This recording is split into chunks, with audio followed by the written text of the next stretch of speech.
This computer was really nice because it had room for 6 disk drives. And back when it was built, anything over a 1 terabyte disk drive was very, very expensive. It has an 850 watt power supply, so it's got plenty of power. At the time it was built, this was a quad-core i7 hyper-threaded computer, so it looked like actually 8 cores when you were running it. But one of the main reasons I bought it is because it has many SATA disk controllers. So I could not only run my 6 disk drives, I could also run 2 DVD drives as well. But the size of the disk is no longer a problem, so the new motherboard I bought only has a total of 6 disk controllers. So I will only be able to run 1 DVD player plus 5 disk drives, but I have plenty of large disk drives laying around these days, so it shouldn't be a problem. Here you can see where the 6 disk drives go. DVD drives up here. This is an add-in video card, so I could run 2 monitors on it instead of just one. I needed to run dual monitors. And you can see there are 2 disk controllers here. And there are 6 more disk controllers over here on the side.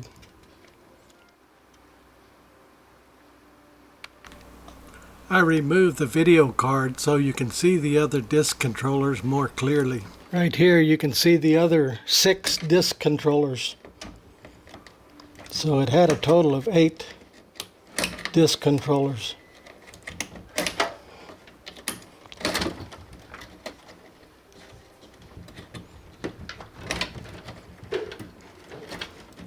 There's 6 right here and 2 here. These 2 are here a little bit slower. These are the faster ones. This motherboard, I was using it last week, and all of a sudden I got a message said unrecoverable error, PC must restart. So I hit restart, and instead of the BIOS coming up, I got a message saying BIOS corrupted, recovering BIOS from backup BIOS. And after a while it said OK, and then I rebooted and the system came up. I thought, well, I'm okay. But the first time I typed a key on the keyboard or hit the mouse, the system would freeze up, and I thought maybe it might be a disk drive, so I put another disk drive in it, and they both did the same thing. So something failed on the motherboard. It's completely unrecoverable. So I have ordered an upgrade, and even though this one was a high-class, high top-end computer when I built it, the new one is going to be even better. Instead of having an i7 quad-core, it's going to have a next-generation i9 8-core computer and CPU. So it should be much faster with much more horsepower. Can't wait for it to come in. One of the first things you will need is a grounding strap. It's so you don't zap something with static electricity. The way this works is you pull the strap tight around your wrist and then you lock it in place. Pull it tight, tighten it down so you're grounded to everything. That way static electricity won't zap anything. Okay, I'm all grounded up. I have a grounding cable here. First thing I want to do is remove all the power supply cables and all the disk controller cables from the motherboard. So here we go.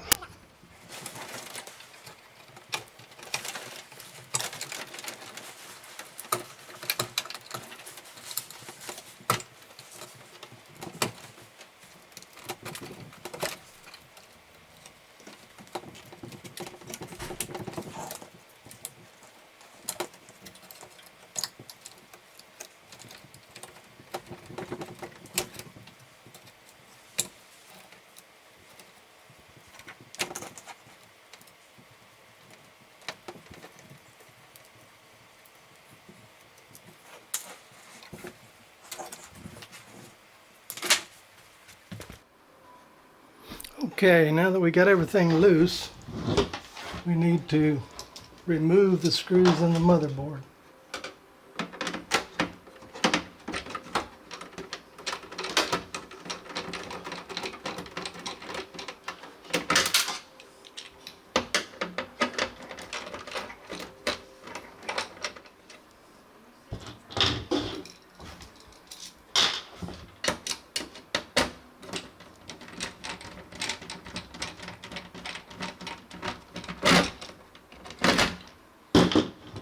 Okay, now the motherboard should just lift right out.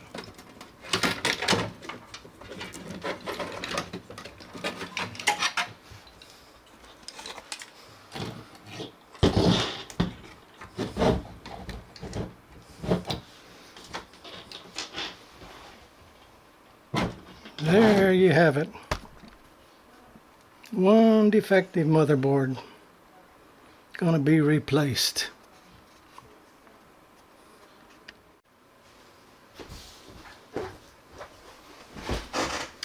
Okay, we've got a bunch of new toys to play with here. Let me get hooked up first. Don't want to be handling new toys without a ground strap on. This fancy little bag is the new CPU. Wow, it's fancy looking. I don't know if you can see that in there, but it's all in a really fancy package. That's all that's in there is a CPU chip. But this is a new i9 8-core unlocked, so you can speed it up, turbocharge it. Hyper-threaded, so it'll look like 16 cores instead of 8.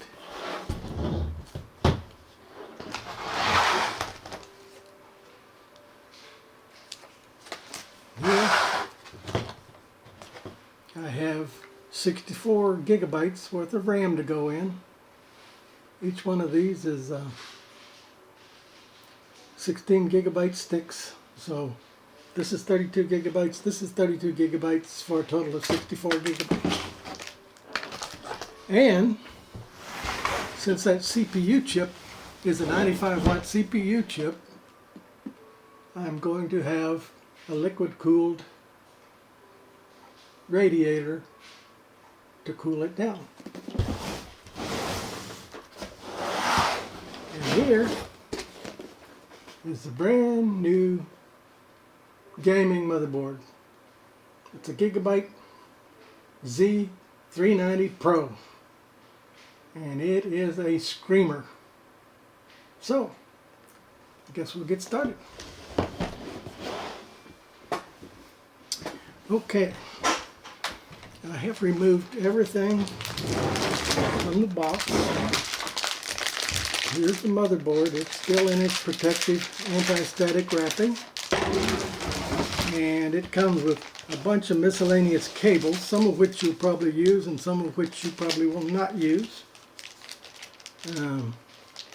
Comes with extra screws, all kinds of bits and pieces, all these little cables, little bitty baby screws, and an installation guide, such as it is. Probably not much, but this is what I'm going to sit down and read right now before I ever go any farther with this, because this tells you all about this board, tells you what you need to do, what you should not do, and it comes with drivers for the board. And we're going to see if we can install the CPU and the motherboard.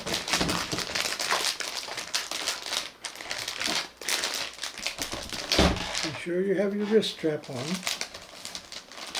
This package is anti-static, so if we take the motherboard out, we want to be sure and set it on top of this package rather than on something else.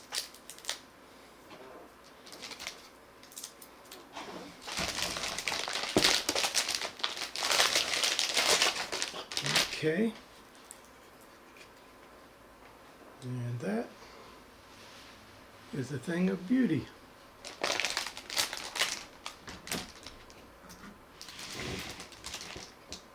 CPU goes here, and you got to be really careful about putting it in.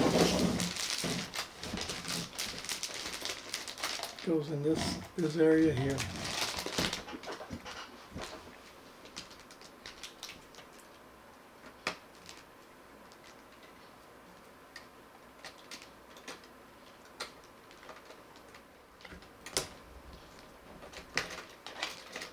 The plastic cover has to be removed before you put the CPU in.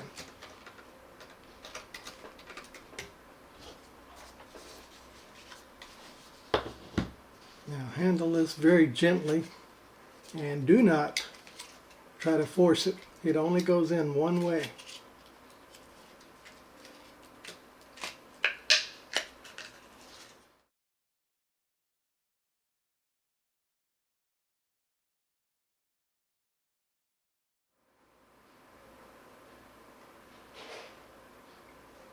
There are notches right here that match notches right here.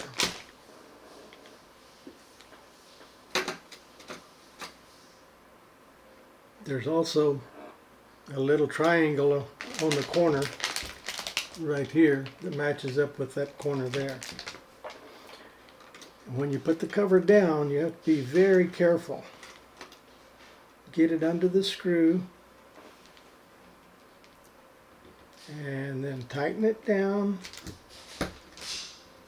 and there's a latch right here. Once it gets down, this has to go under the screw here before you push it down, and then this latch right here latches it in. I don't know if you can see that or not.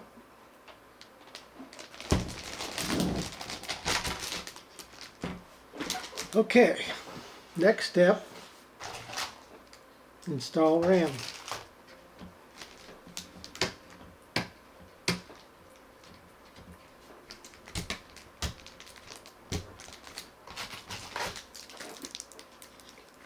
And one of these RAM chips goes in each one of these strips.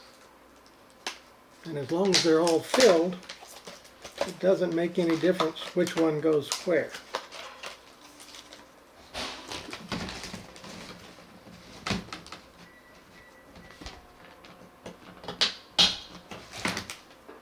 There is a notch right here, and there is a notch in the board, so you can only put them in one way, and that is this way.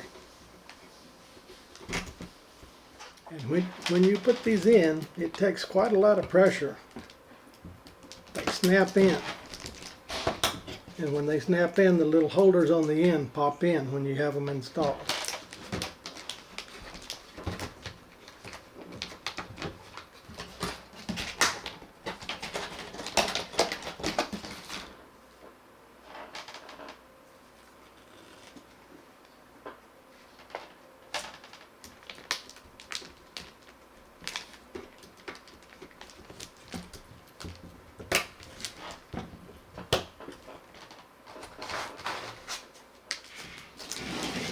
Some of these are very hard to get out of their holders.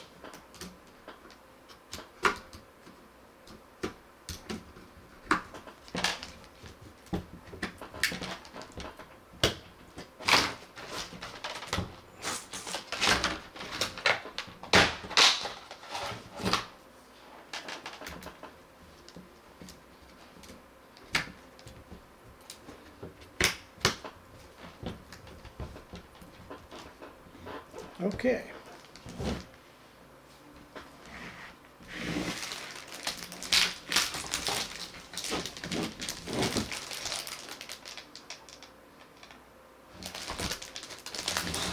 Okay, the next thing is to put it inside the case, and I don't know if I'm going to be able to show you that exactly while I'm doing it, but we'll proceed.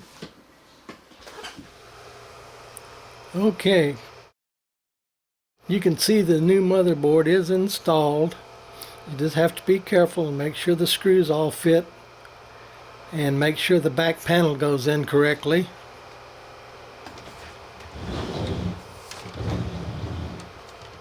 This back panel right here has to fit in here just so for the motherboard to fit in. But once it slips in, all 9 of the screw holes on the motherboard should match up with spacers on the chassis. And they need to be snug, and you have to be careful putting them in because they're easy to strip out if you don't get them in straight.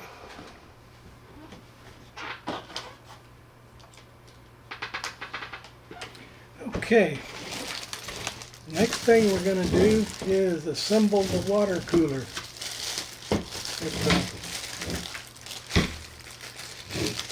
It's kind of an interesting device. This device looks much like a radiator on a car on one end, and it has coolant in it. It's not antifreeze, but it's coolant.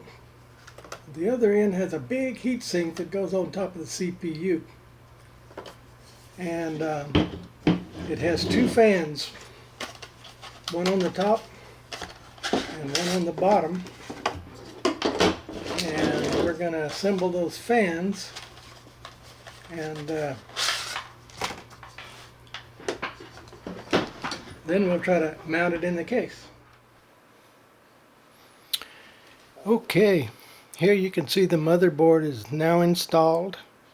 I have hooked up the power supply cables, the USB ports, and at this point in time I only have 2 of the disk controllers hooked up. One for the disk I'm going to boot off of, and the other one for the DVD-ROM.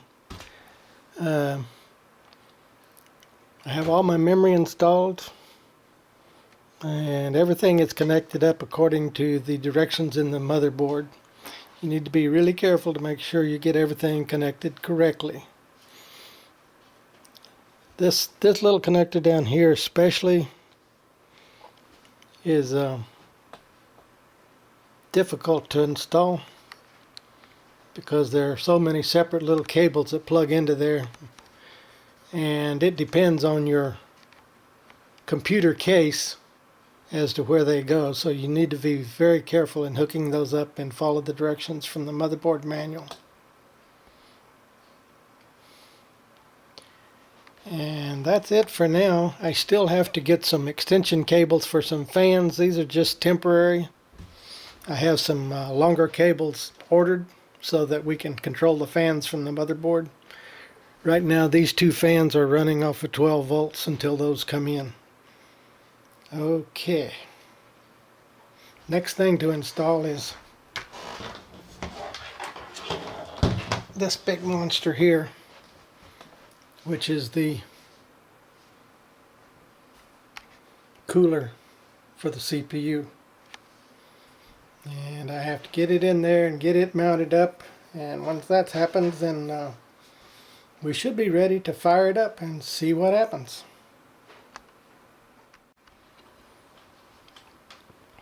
Okay, we have the liquid cooler radiator mounted up here at the top, and then we have to mount this on top of the CPU. But first we have to put what you call thermal grease on the CPU.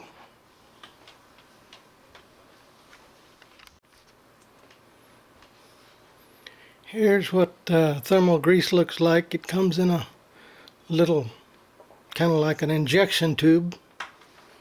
You take the top off, and then you put it on top of the CPU. This makes good contact with the cooler.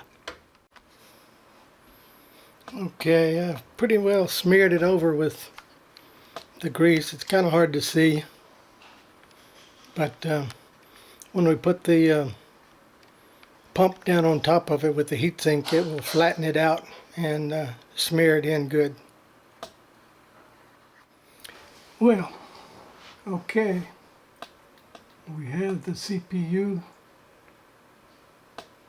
liquid cooler hooked up, and we have all the necessary cables hooked up, I believe. So the next step is actually to power it up. The first thing we're going to do is make sure all the fans are running, because if they're not, it could overheat the CPU quickly. So all we're going to do is a quick test and see if the fans will run, and then we're going to shut it back off. Well, here we go, guys. Moment of truth. Turn on the power supply. Okay. Hold your breath. Let me see if I can turn this light off a little bit. You might be able to see more. Oh, yeah. Lights come on, fans come on. Okay, shutoff switch even works. Time to hook a monitor up and see if we get anything at all. Oh, looky! Looky, looky, looky. I have BIOS. It's talking to my monitor. Oh boy.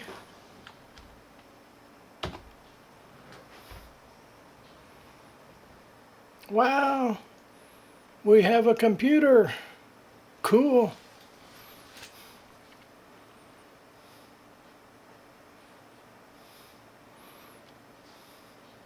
Cool, cool, cool. It even detected my Blu-ray Pioneer disc. Woo! And here it is with all the beautiful LED lighting inside. For whatever that's worth. I don't know that it makes it work any better, but it is kind of pretty. At this point, I installed a brand new 1 terabyte SSD drive. Then I installed Windows 10 on it. And then I installed the drivers for the motherboard on it. After that, I spent a long time waiting for updates for Windows 10. At this point, all I have left to do is hook up my other hard drives and install any new software. And that, my friends, is how you update and upgrade a computer.